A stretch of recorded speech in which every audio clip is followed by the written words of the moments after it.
Hello, everyone. My name is Adam, and I'm thrilled to be on this journey of learning English with you. I'm a passionate student with a love for languages, and I dive into English books whenever I get the chance. Today, I'm excited to share a captivating chapter of my life that unfolded in the vibrant city of New York. This isn't just my story. It's an invitation for you to join me, learn English, and discover the magic of new experiences alongside a remarkable teacher who changed my perspective. Chapter 1. My Adventure in New York. It was a glorious spring morning, the kind where the sun painted the sky with golden hues and a gentle breeze carried the scent of blooming flowers. I found myself aboard a sleek train, my heart buzzing with anticipation as I embarked on a new adventure. Seated across from me were two lively women, their conversation filling the air with laughter and energy. They were chatting in fluent English, a language I was only beginning to explore. As a newcomer to English, I struggled to catch every word, my vocabulary still limited and my confidence shaky. Yet, something inside me sparked. I yearned to connect with them. Taking a deep breath to steady my nerves, I decided to take a leap. With a tentative smile, I uttered my first brave words. "Hello, I am learning English." To my delight, the women turned to me with warm, welcoming smiles. It felt like the sun had gotten a little brighter. One of them replied, "Oh, how wonderful! We're so glad to hear that. We're from the U.S., actually." The other chimed in, her voice cheerful. "Yes, we've just come from a fascinating conference about technology innovation. Quite the event. Now we're heading back home to recharge." Intrigued, I tilted my head and asked, "Conference about technology?" The first woman nodded enthusiastically. "Exactly. It was a gathering of tech pioneers and innovators, but the best part is relaxing now. Tell us, where are you off to?" For the next 15 minutes, we engaged in a delightful exchange. It wasn't a long conversation, but for me, it was a treasured trove of practice. My English stumbled at times, but their patience encouraged me. As the train approached my stop, I realized it was time to part ways. With a grateful heart, I said, "Goodbye. Thank you so much." They handed me a little note with their contact details, adding, "Please visit us in New York sometime. We'd love to show you around."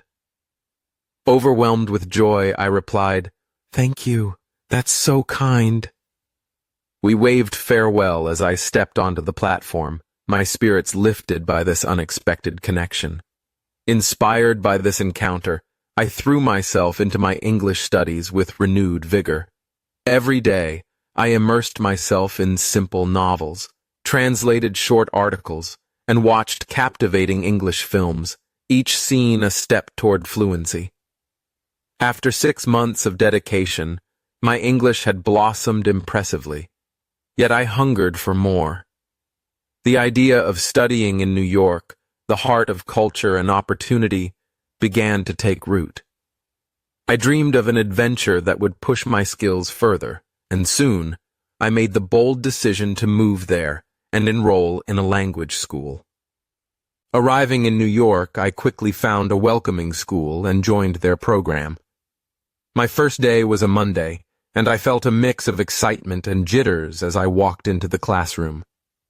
There, I met my teacher, a vibrant and compassionate woman named Ms. Carter, along with a diverse group of students. We introduced ourselves, sharing snippets of our lives, and then Ms. Carter posed a thought-provoking question.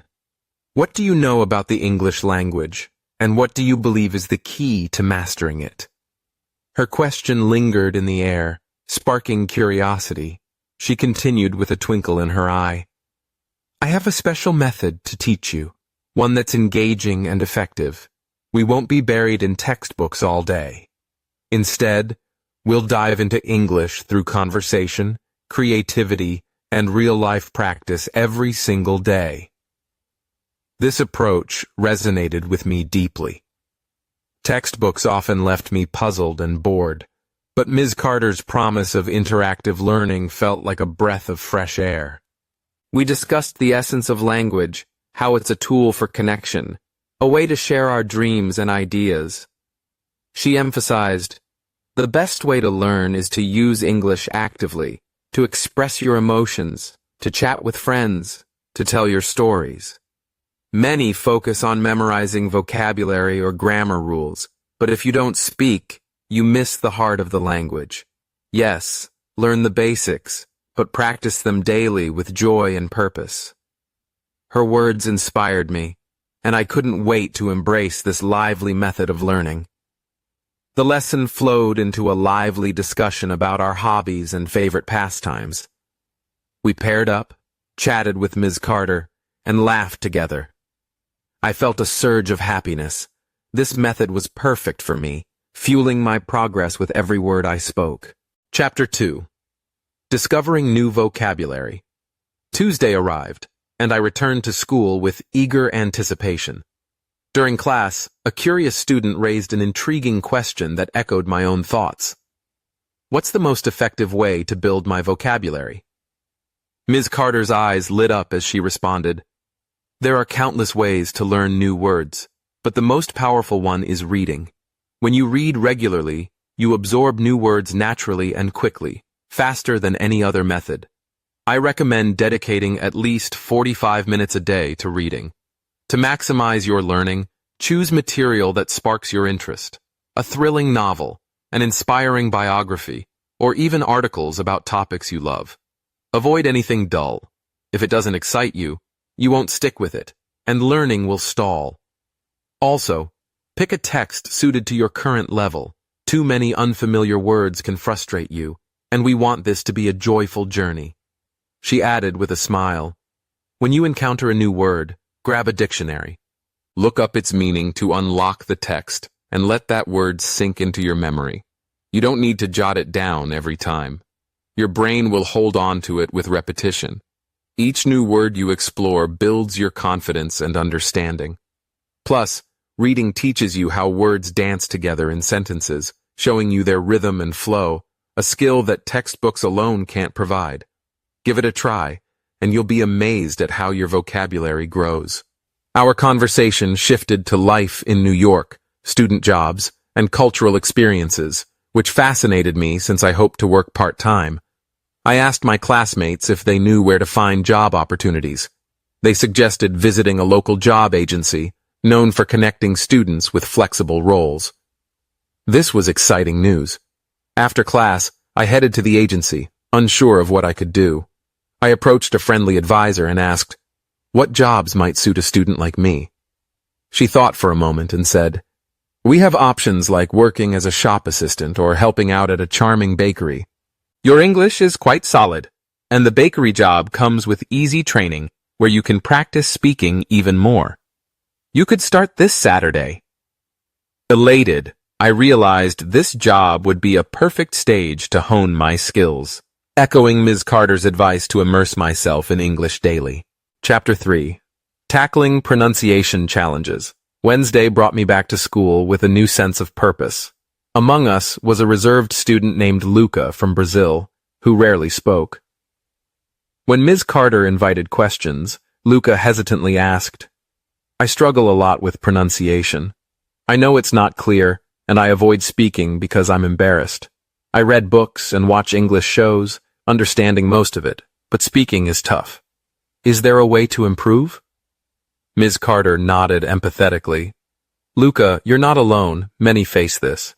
Pronunciation hinges on how we move our mouth muscles, which can differ from our native language, leading to unique accents. That's perfectly fine. People usually understand your intent, even if it's not flawless. But if you want to refine it, I have a fantastic technique called shadowing. She explained, shadowing is simple, yet powerful.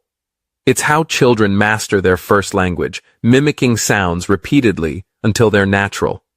Find a clear, slow audio or video, something you enjoy, and repeat what you hear, matching the speaker's tone and rhythm. It's like stepping into their shoes. She pulled up a shadowing tutorial on YouTube, and we watched, then practiced for 5 minutes. It was a blast. Ms. Carter added, "This is also great for presentations. Practice shadowing alone for 15 minutes beforehand, and your confidence will soar." Intrigued, I asked the school office about sports teams, eager to explore New York's active side. They mentioned a volleyball team training that evening at 6 p.m. Joining the session, I met players from Germany, India, Mexico, and France. The energy was infectious, and I felt my time in New York blossoming with new friends and experiences. Chapter 4. The Power of Thinking Aloud. Thursday welcomed a new classmate, Sophia, from Spain, who had studied with Ms. Carter last year. When Sophia spoke, her fluency and clear pronunciation impressed us all. Ms. Carter beamed. "Sophia, your progress is incredible. Your school in Spain must be exceptional." Sophia smiled. "Actually, I learned at home using your techniques, reading, shadowing, and thinking aloud. Last summer's 2-week class with you set me on this path. I think in English more than Spanish now, and I wanted to learn from you again." Fascinated, I asked, "What's thinking aloud?" Ms. Carter explained, "It's a dynamic technique for the truly motivated. It might seem odd, but it works wonders. Instead of thinking in your native language, think in English and say it out loud. It's that straightforward, and incredibly effective if you commit." Excited, I said, "I'm motivated. Teach us." She guided us, and Sophia shared, "I started with basics like, I speak English today. It feels good. I want to grow. Practice is key." It was hard at first. My Spanish thoughts were complex, and English felt simpler. But with time, it clicked. I even chatted with a tourist from Canada, and my speaking flowed naturally. I still use it daily. Inspired, I resolved to try thinking aloud, following Ms. Carter's advice. Read, listen, shadow, and speak. Spend 45 minutes on each daily with our engaging stories, and watch your English thrive. As the weeks passed in New York, my confidence soared. The bustling streets became my classroom, every conversation a chance to practice. I landed my bakery job, where I chatted with customers from around the world, and my volleyball team cheered me on as I grew bolder with each game. Sophia and I became close friends, often practicing thinking aloud together, turning our walks through Central Park into language adventures. By now, my English had transformed from hesitant phrases to flowing sentences, a testament to Ms. Carter's inspiring methods. One evening, as the city lights twinkled around us, I realized this journey was just the beginning. I turned to Sophia and said, "Let's keep learning, keep exploring. New York has so much more to teach us." She nodded, her smile bright, and we promised to support each other's growth. Now it's your turn to embark on this exciting English learning adventure. Grab a book you love, start shadowing your favorite English videos, and try thinking aloud with simple sentences today. Tune into the English Adventure channel for learning through stories, expert tips, and inspiring journeys. Don't forget to subscribe to stay updated and make every day a step toward fluency together. Start now and watch your English soar.